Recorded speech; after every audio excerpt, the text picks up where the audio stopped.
Welcome to Relatively Weird, the podcast where a couple of cousins get together and talk about weird things. I am Kim. I am Jilli. I was going to say Jillian, not just Jilli. Jilli. Jilli. And so this is a Jilli episode. You don't even know what a jelly bean is, do you? Oh my god, I love that kid. I know. Emily. Okay. Hello. Hey. Long time no record. All I right. know. So I'm not going to yet tell you what this is about. Okay. I'm going to tell you a pre-story, and then I'll get into the main story. So this is like... Okay, I hesitate calling it a movie because it's actually... They're real people, so... But if you were to create a movie, it would be like opening... Like no credits, just opening scene. Okay. And then the thing would happen, and then there'd be the title. Okay. Oh. That's my vision. Because watch. Okay, so before I get into this, 2 of my topics already, was it 2 or 3, that have just recently come out to have like documentaries and stuff about them. I know. And it's not, I swear, I knew about the stories before the documentaries came out. I'm like, God damn it, if we'd just released it like a week earlier. I know. Anyways. Okay, spring break, March 1989. Oh, okay. 4 college guys from South Padre, Texas, decide to cross an international bridge to Matamoros, Mexico, along with other college spring breakers. It was just basically like an easy way to kind of, if you were underage drinking, I think you could go over and Great. go over to Mexico and party it up. They do a bit of bar hopping, you know, chatting up the local girls, some spring breaker girls. And in the early hours of the morning, they decide to call it a night and head back to their hotel on the United States side. So they're walking in pairs. One of the boys turns to his friend Mark and says that he needs to pee, so he'll be right back. After relieving himself, he returns to where he left Mark, only to find that Mark is no longer around. Does this sound familiar to you so far? No. Okay. Because you had a face that I was like... I got a face. You got a face. The boys meet back up at the hotel, only to find that he hasn't made his way back. They decide, maybe he went off with one of the girls he was chatting with, and that maybe he'd be back later that morning, so they go to bed. So around 2 p.m. the next day, full day has gone by, 2 p.m. the next day, the boys decide to contact the local police and put in a missing person alert. So the police hesitate to be alarmed about this because spring breakers go temporarily missing all the time and they turn up later. But the police station receives a concerned phone call from Mark's uncle, who is a U.S. Customs supervisor in L.A. He explains that Mark's like a good student, he's pre-med, he's religious, all the stuff that's supposed to make you, Responsible. Yes. Mm-hmm. Good word. This prompts the police to contact the police in Matamoros, who search like jails, hospitals, just to see if he's at one of those, and no one turns up. At a police narcotics checkpoint, a man speeds through, not stopping to be questioned. The police apprehend this man. His name is Serafin Hernandez, and he's a known member of a local drug cartel, like a family. So they also apprehend David Valdez, who is a ranch hand at Rancho Santa Elena, which is a house in the desert, and it's also suspected of being like their drug headquarters. So while David is sitting at the police station, he sees a picture of Mark splayed out on one of the detectives' desks. And he says he knows that guy, that he was seen at the ranch tied up. So, meaning Mark. And he fed Mark, but he doesn't know what happened to him. Serafin, I think, was questioned on the whereabouts of Mark Kilroy. Serafin felt confident enough that he would be protected from any consequences and told them that he had kidnapped Mark on the orders of El Padrino, which means the Godfather. El Padrino was discovered to be 26-year-old Adolfo Constanzo. Does that name ring a bell? No. Okay. So my topic is on Adolfo Constanzo. Oh. So let's start with, he was born to Delia Aurora Gonzalez. She was a Mexican immigrant, and she had him when she was 15 years old in Miami, Florida. So at 6 months old, Adolfo would be blessed by a Haitian priest of the religion Palo Mayombe. Do you know what Palo Mayombe is? It sounds very familiar, but I do not know for sure. Okay, so Palo Mayombe is a mixture of Santeria and voodoo. So Palo made its way into the New World in the 1500s. And I think later slaves brought it from the Congo. Okay. Santeria is from Yoruba. Slaves brought this practice over and pretended to kind of convert to Catholicism because that was the only accepted religion at the time. So it's easier to pretend. So they would pretend to be Catholic and they would worship Catholic saints that were closest to the deity that they wished to contact. So Catholics have saints representing certain like ideas or themes or whatever, similar to their lesser gods of Palo Mayombe. So that's how they practiced. Palo Mayombe uses a cauldron or an nganga, which I'm going to be saying nganga a lot. It needs to be quote unquote fed.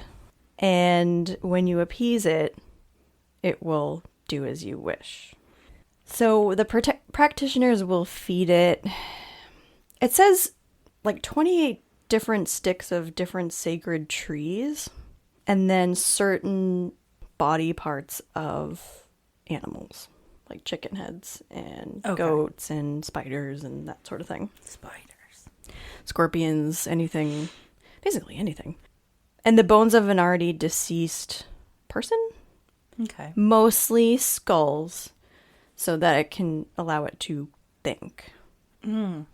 Now, does it matter who throws it in? Who the bones belong to? Yes. Okay. Yes, I'll get to that. Okay. All right. So the other rule about this is that the nganga must be kept outside of the home, and that's so that it should not contaminate like the occupants of the home. Basically, you're doing like, I hesitate to say witchcraft because it's a little bit different. I don't want to. I mean, some people, this is their like actual religion. Yes. So yeah. I think a better term is, or at least this, what people have used in my research is like darker magic. It does not have to be dark magic, but it can be dark magic. Okay. So at age 1, Adolfo's father abandoned them and they moved to Puerto Rico to be with family. And this time he would become baptized Catholic, but his mother would continue to practice Palo Mayombe in secret. Just because also I think, when you're around certain... Witchcraft is so oppositional to Catholicism. Yeah. So even social stigmas are attached to all that. So after Adolfo's stepfather passed away, they went back to Miami, kind of living in squalor. Adolfo and his other siblings would help Delia practice her witchcraft. And so sometimes she had her nganga in the house, even though she wasn't supposed to. And she would sacrifice animals, like, in the house. So there would be, like, chicken heads around and stuff. I mean, it was not the healthiest situation. No. She would also let them stir the nganga every once in a while. Okay. So Delia was known... She was arrested, like, over 38 times. For 38? Yeah, for things like... trespassing, check fraud, grand theft, shoplifting, and child neglect. But she always seemed to get off on probation. They never really kept her in prison for long.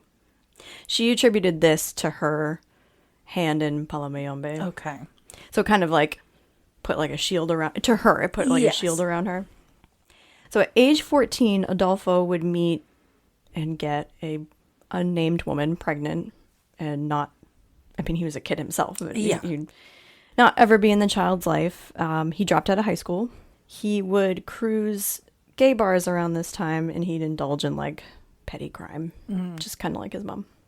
So Delia and Adolfo would also rob graves to fill the Ngunga, because, I mean, I feel like back in the day you could probably easily get bones, but They were just you know. readily available. Yeah.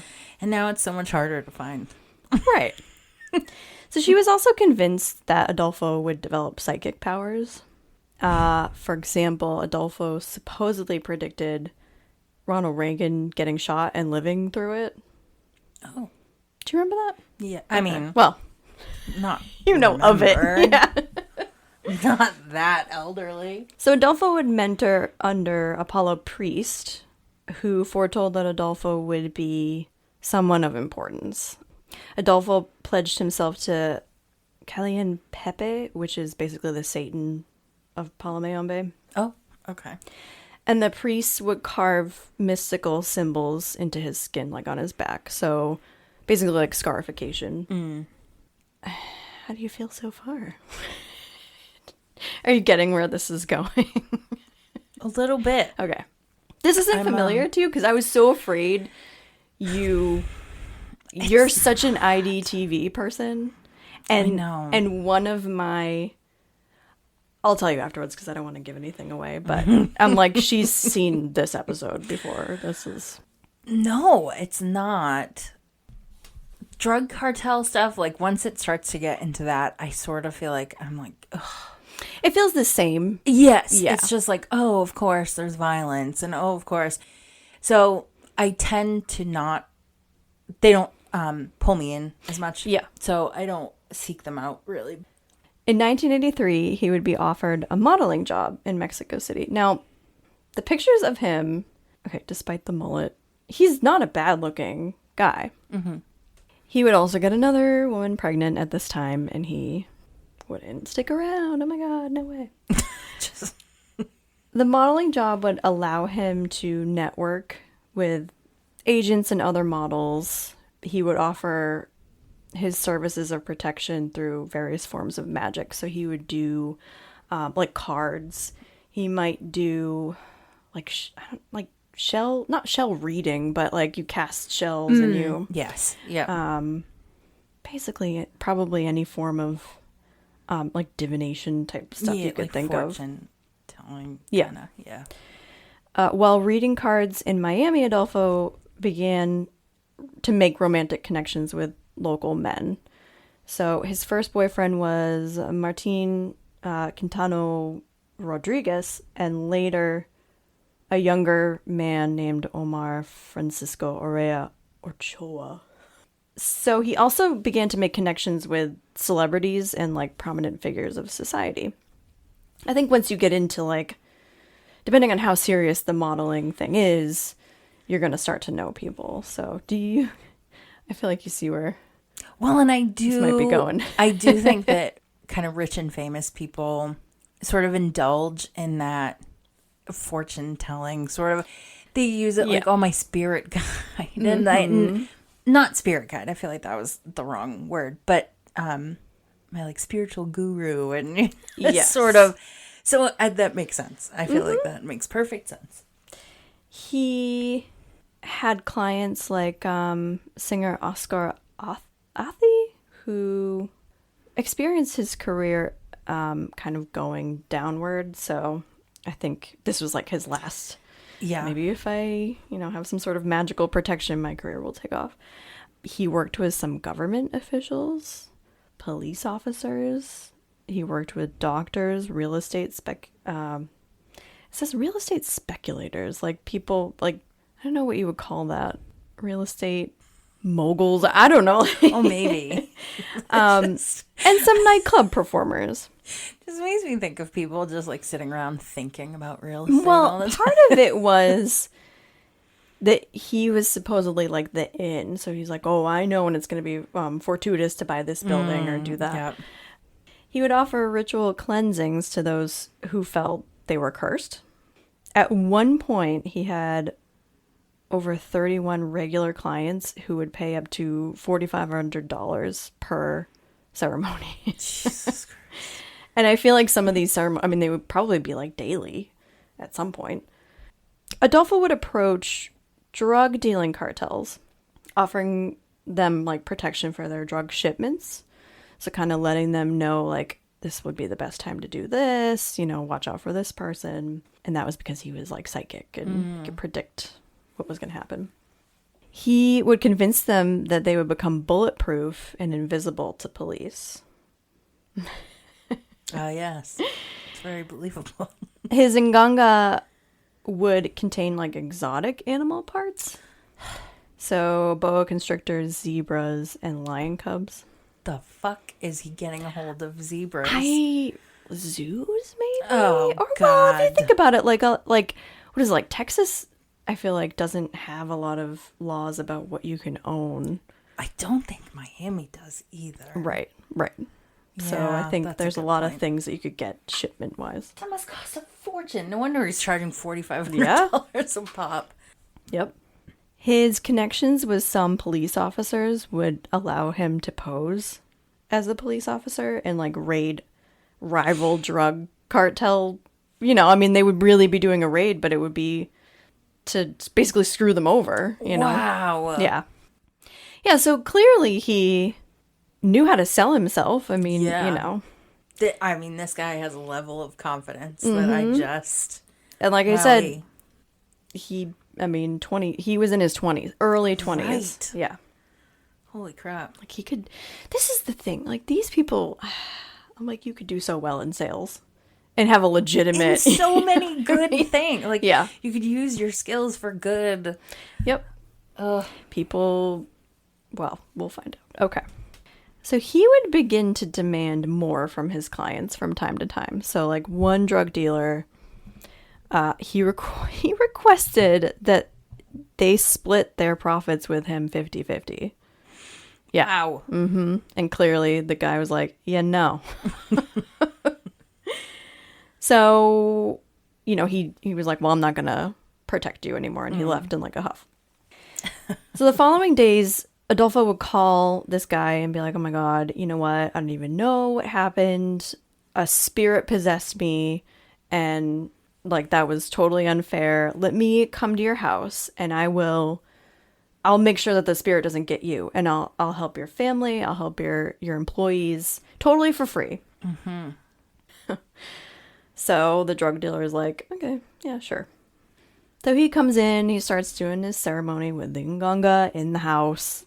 Why? And they don't know that it's Right. not supposed to be there, right? And then a few minutes later, one of his followers comes in with a machine gun. And in the following weeks, various body parts would wash up in the local river. Adolfo had dismembered parts of this drug dealer's family and employees. He cut out organs. Like one of I believe the maids, her heart was cut out while she was still alive. God. Feeding it to his nganga.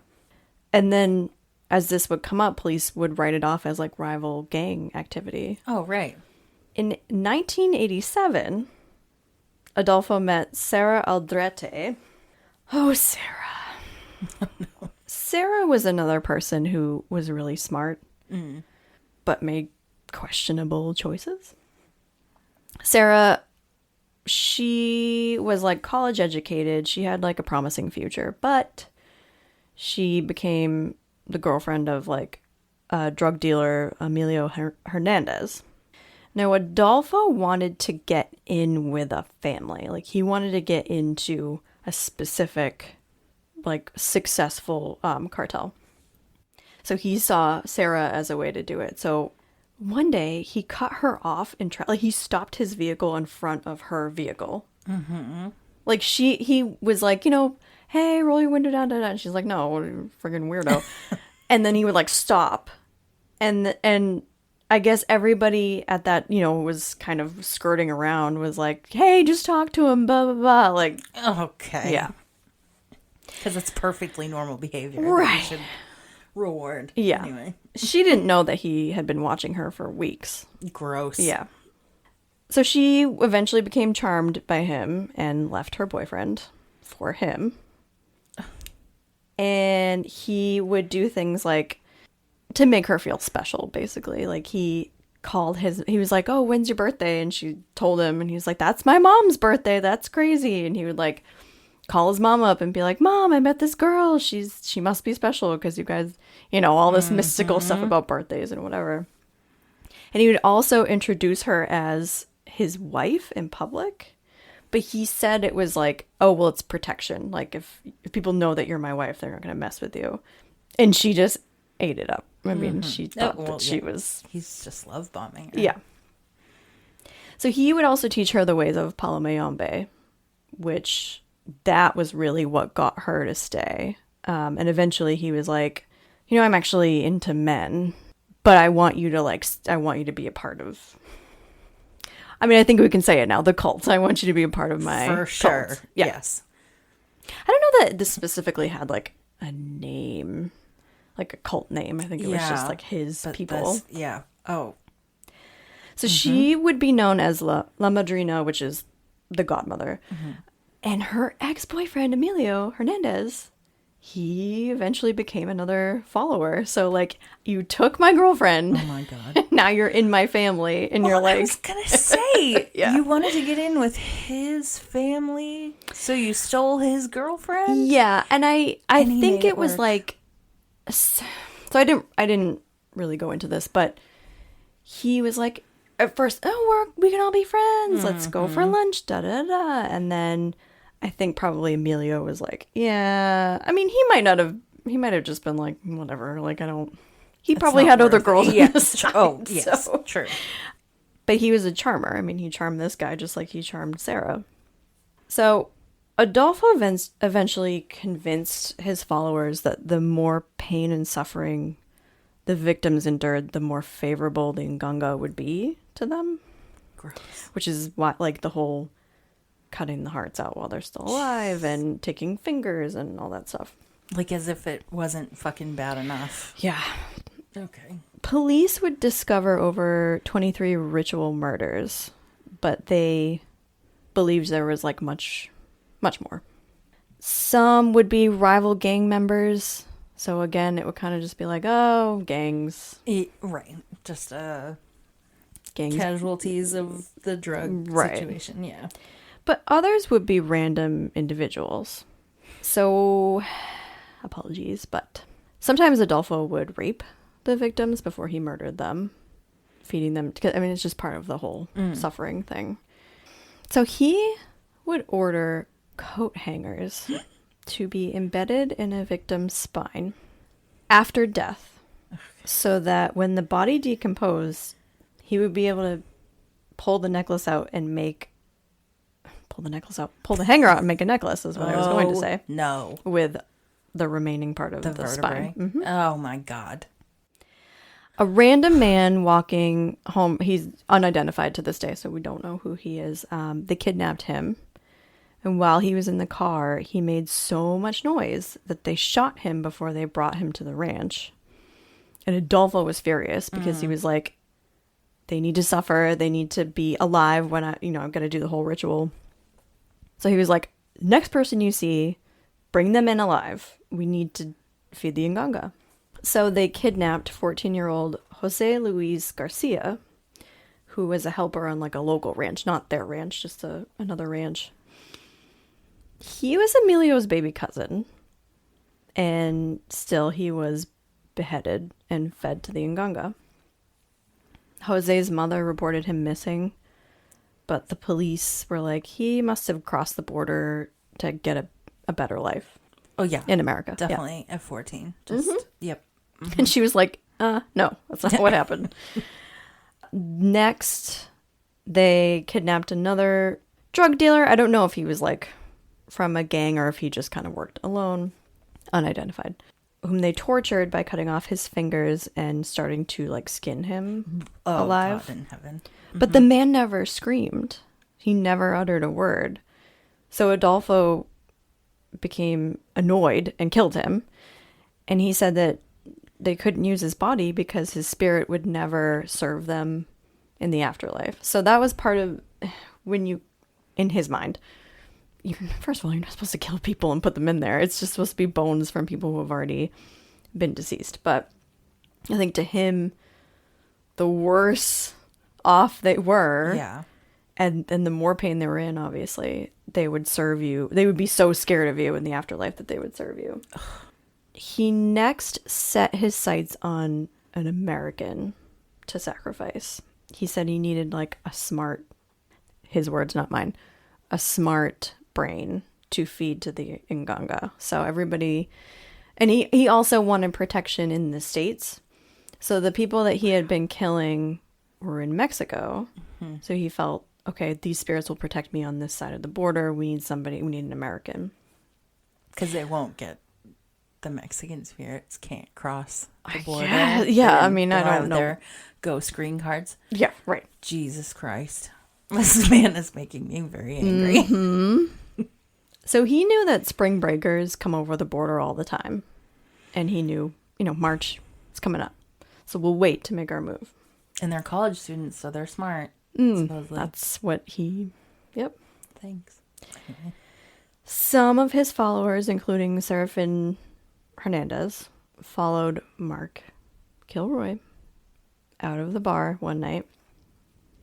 Now, Mark was drunk, just like his friends were. Mm-hmm.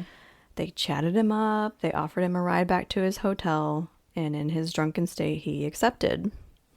But once he got in their vehicle, he kind of became paranoid. Like, oh, I made a huge mistake. And then he tried to, escape. But there was another car following them. So they apprehended him, brought him to the ranch. And Mark's sacrifice was meant to help safeguard a shipment of marijuana that was coming up to the States. So now we're up to Mark now. So we've just full circled it. Mm-hmm. Detectives drove Serafin back to the ranch and asked him to take them to Mark. Serafin pointed to a field, and once over there, they were staring at a freshly filled grave with a coat hanger sticking out of the ground. And Serafin said some of the followers already had necklaces, and it was his turn to have one. In a shack shed type thing nearby, the police uncovered a site of rotting animal parts and a cauldron filled with various body parts, including a human brain. Oh my. So Serafin was made to redig the grave that had Mark inside it. He was dead. Mm-hmm. Mark was brought to the ranch that night, and then 12 hours later was brought to the shack where Adolfo would sodomize Mark and kill him with a machete blow to the head. Mark's brain would make the Nganga quote-unquote smart. At least 12 other graves were uncovered on the ranch. So the media was obviously alerted because everybody goes crazy when it's a, United States person versus a Mexican, or any other country that's not us, apparently. So Adolfo Constanzo and a few of his followers went on the run. They would stay at various hotels and then blackmail former clients to kind of house them. I mean, otherwise I'm going to tell them that you're one of my clients and you made me do horrible things. He also made his followers agree to a suicide pact. So he said if they made it to South America, they would undergo plastic surgery to hide their identities. And if not, they would agree to die together before the police could get to them. I mean, they had the money, right? I mean, just so angry at this man. Yes. You die then. Why do they have to agree to die with you? Just do it. Yeah. Oh, God. Yep. Fucking cult leaders, man. On television, Adolfo flew into a rage when he saw some locals had set his ranch on fire. Aww.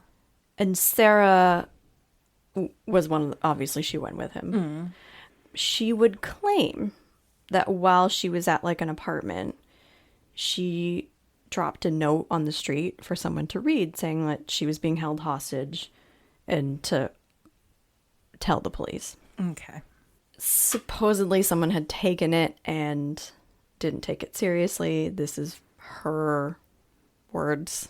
So I don't know if this actually happened. In some of my research, nobody mentions it at all. So who knows? Okay, so on May 6th, 1989, police would be searching in the area for a missing child that was unrelated to his case. But he had grown so paranoid at that point that he saw them out his window and then thought that they had found him and opened fired on the police. Oh, jeez. You dummy. They didn't even know. So clearly there was a shootout, and then he was like, okay, I'm not escaping. So he ordered one of his hitmen to take him and Martin into the closet where he would be shot and not apprehended by the police. The police arrested the others, including Sarah, and Sarah tried to be like, I was a victim, I was a hostage, it was crazy. But she knew too much about all the other ritualistic murders. Like, why? Right. So she ended up being sentenced to 62 years in prison. So I think she was in her 20s at the time. Mm-hmm. She maintains that there are other followers that are still free, so the cult will continue even after Adolfo is gone. And if Sarah is ever released from prison, she will be tried by the American courts. Oh, yeah. So I don't know that she's getting out. Yeah, we'll see. I mean, from what I understand, though, I feel like you might rather be in a United States prison than a Mexican one. Yeah. Yeah.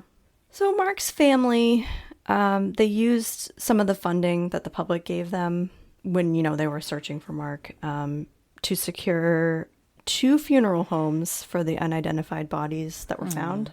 Mm-hmm. Jose's mother, remember the 14-year-old, she was able to identify her son by the jersey he was wearing. So at least she got, closure. I mean, I don't know how much that helps, but... Yeah.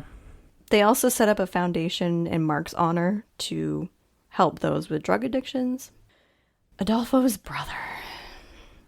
He believed that Adolfo never committed any of the murders, and that he was killed by the police because he knew too much. So Adolfo had a private journal that pages were missing because he had listed some names of clients that were high-ranking government officials, that sort of thing. And spring breakers continue to visit Matamoros, but they go in groups of at least 10 or 20. I mean, no one's left to their own. That's fair. No peeing privately outside. No, and that wasn't even the guy that got captured. It was the guy that was waiting for his friend. Can you imagine? I felt like I just sped through that, but what are your thoughts?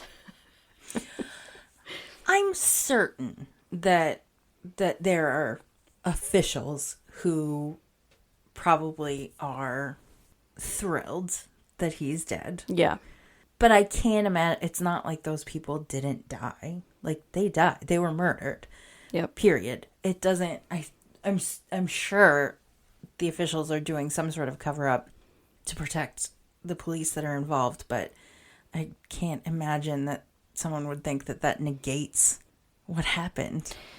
The other thing people were bringing up was that there were murders for years, it seemed, and the first, basically, American kid, because he also had connections. Yeah. So, his uncle was, part of customs. Yes. That's what made them take it more seriously than they initially did. Yeah. And, I mean, it sucks because it's almost like, oh, that was the only person who mattered. Like, that was the one that, I get that feeling, but I also think that if things were happening... At that point, it took on a federal scenario. It was so international. Period. Right. Yeah. It's going to be... I get it. I totally get it. And I do think that, especially if Mexican police were involved, they're going to, just like with Jose, oh, yeah, you probably just took off. Mm-hmm. They probably knew exactly what the fuck happened and were like, we don't want to, please, we want the paperwork. Really, and we don't want to get involved with this dude. Can we just, he's real scary. Mm-hmm. And so. Well, and then if you think about not just him, because they didn't know that I don't know that they really knew him. Right. They knew something was happening, and it's like, it's so messy when you get involved in, like, gang activity. You know, there's the normal, like, rival gangs, and then there's, like, that's so creepy, though. There's, like, body parts being washed up and people going missing, and... Well, and you're not just scared on a physical level. You're scared spiritually, because you don't know, right? I'm glad you brought that up, because actually one of the detectives, he really took that to heart. Like, I would say if you're from the United States, not America, United States, you might go, yeah, okay, black magic, woo. He specifically knew about Palomayombe, although that's not how you're supposed to do it. Right. But he took that stuff seriously. Like, he eventually, I believe he, like, tried to destroy some of the ritual items within the shack because he was like, we might be cursed. So, you know. Yeah. Again, I'll say it. Aliens, the devil, other people's religious beliefs. Something's making you believe it.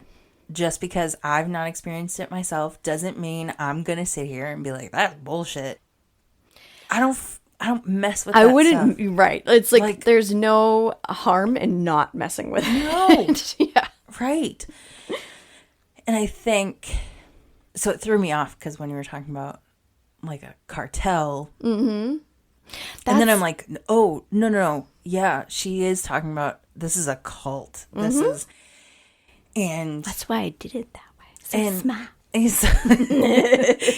And it is so scary, and it is so frustrating to hear the people who are left behind. I've watched several documentaries about cults that are much more recent, and they're still believers, and you're just like, come on. Oh my God. You know what? And to a certain degree, Sarah is probably right. There's probably other people that will go, well, if that guy can do it, I can do it. You know, I mean, I'm offering you protection. And the problem is when you combine that level of intelligence with the ability to sell yourself. people. Yeah. Yep. And yeah, I don't know. That's you've never heard of him before? No. Okay. I was worried because I'm like, this is it. So it was on. It's going to be in my notes. It's going to be in my sources. But it was something like Pandora's Box, Unleashing Evil, or something like that. And then it was like The Devil's Ranch. And I'm like, she's totally. This is a show that Kim watches all the time. I cannot possibly have seen that and not. But it was more, so that episode was more about Mark than it was about Adolfo. And I think they were trying to focus on the victim and not the perpetrator. But it's so much more like, they kind of go, and he did ritualistic killings. Okay, bye. Like, you know, and Mark's family, like I said, they were focusing on Mark and not him. Which that sort of irritates me because there were so many victims. But a lot of them, they didn't know what their names were. Who do people think they are? Protecting your fucking weed delivery means you can take this child's life. How? What makes you think you are so important to the spiritual world? So they didn't know. How they described his death was he had a bag over his head. And I think he wanted to do it quickly because this is just my speculation, but they were running out of time. They were supposed to kill that guy, and he they shot him before they brought him there. So he's like, just give me someone else.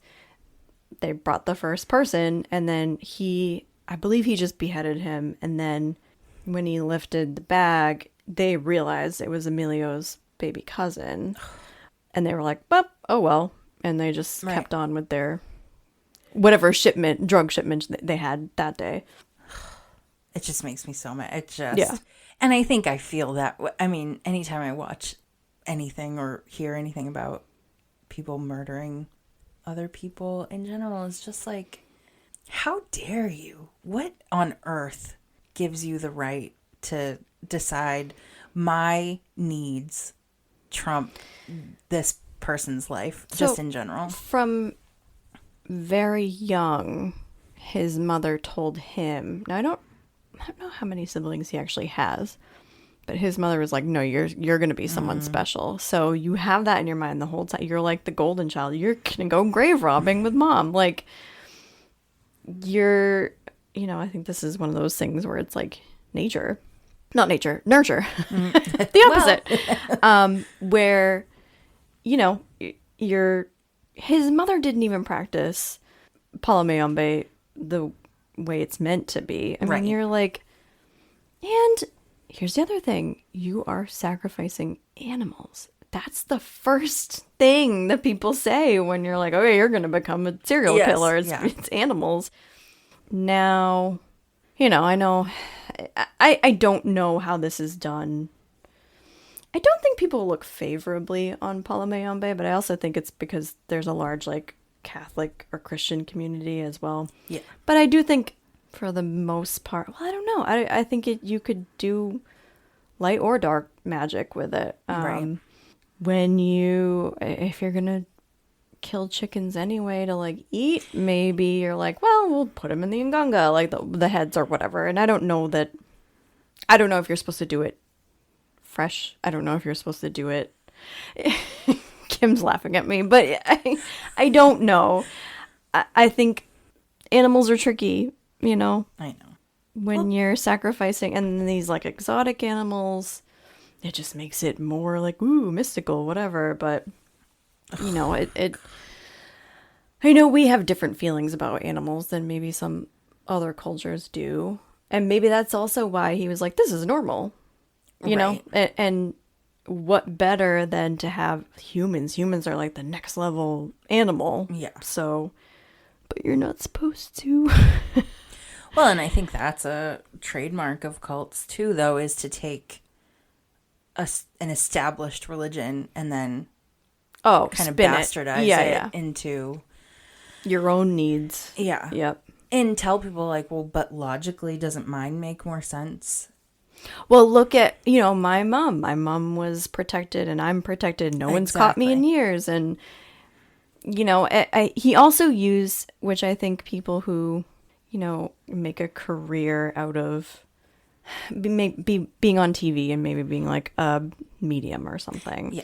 Where if they aren't real, they make a career of reading people and using their intelligence to go, duh, of course that's when the shipment's the best. But I'm going to make it seem like I know something that you don't. And it's, you have to be smart. You have to be, clearly he's a con artist. Well, and like I said, the confidence to be like, if that goes south, I'm in trouble. So if it goes badly, I either have to come up with an explanation, but it better not go badly. But also, and then taking other people down with you, going, you knew what I was doing. And like, you signed off on these ritual killings so that you could become famous again, or, you could keep whatever it was, a rival gang, under your thumb, or completely obliterate it. I hate to compliment such a horrible person, but it would take a lot of smarts to pull that off. Yeah. But that's what they say about cult leaders. Like, they're charismatic. That's what you have to be when you're a cult leader.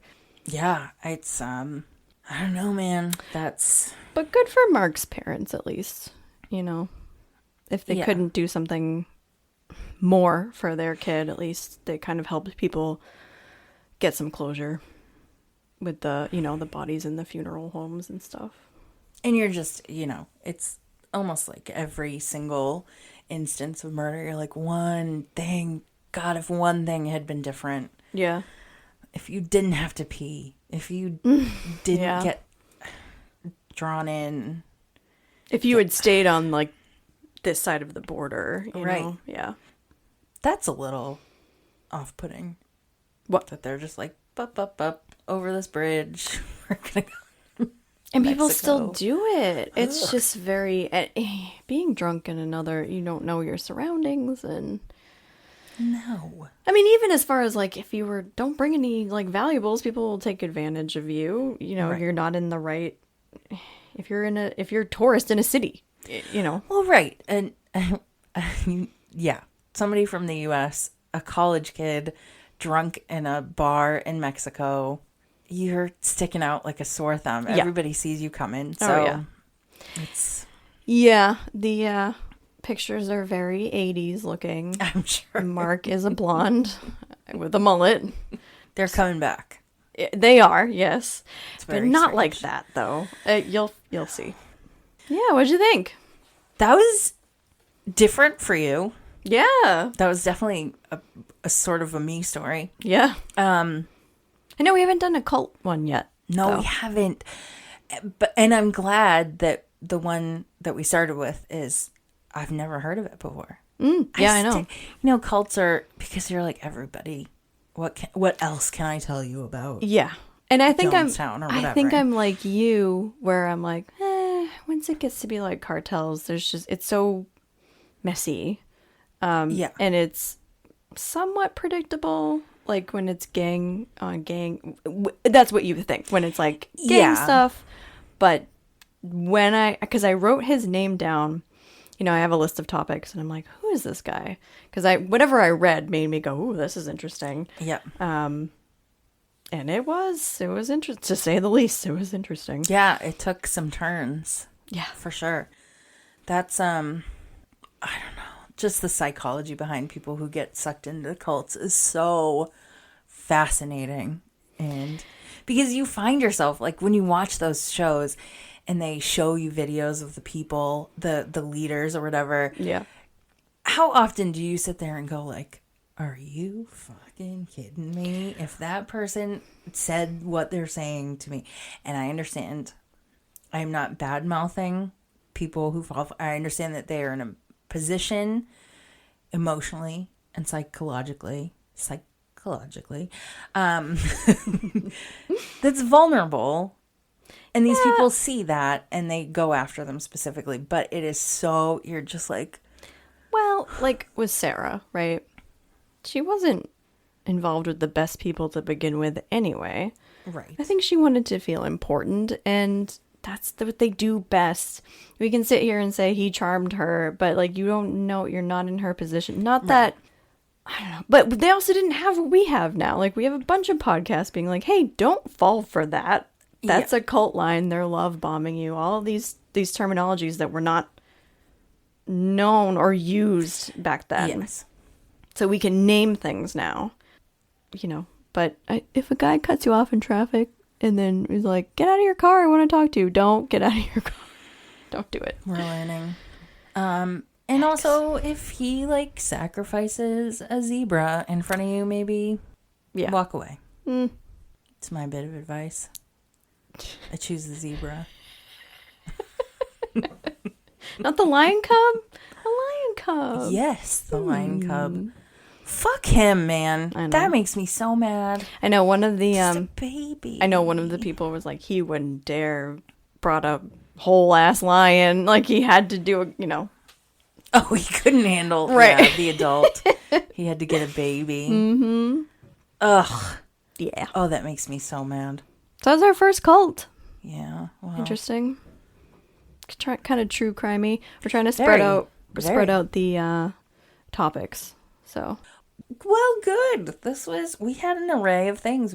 This is our third recording of the day. Aliens, asylums, and cults. Oh my. We can add that to our, it's a couple cousins talking about aliens. Oh, that's hard to say. Aliens, asylums, and cults. Okay, there you go. Aliens, asylums, and blah, blah, blah, blah, blah. Just your average Sunday. Anyway, bye. Thanks for listening to Relatively Weird. If you like what you hear, make sure to leave us a review and follow us on your podcast player of choice. You can also find us at Relatively Weird the Pod on Instagram. If you have any stories you'd like us to talk about, send us an email at relatively weirdthepod@gmail.com. See you next week.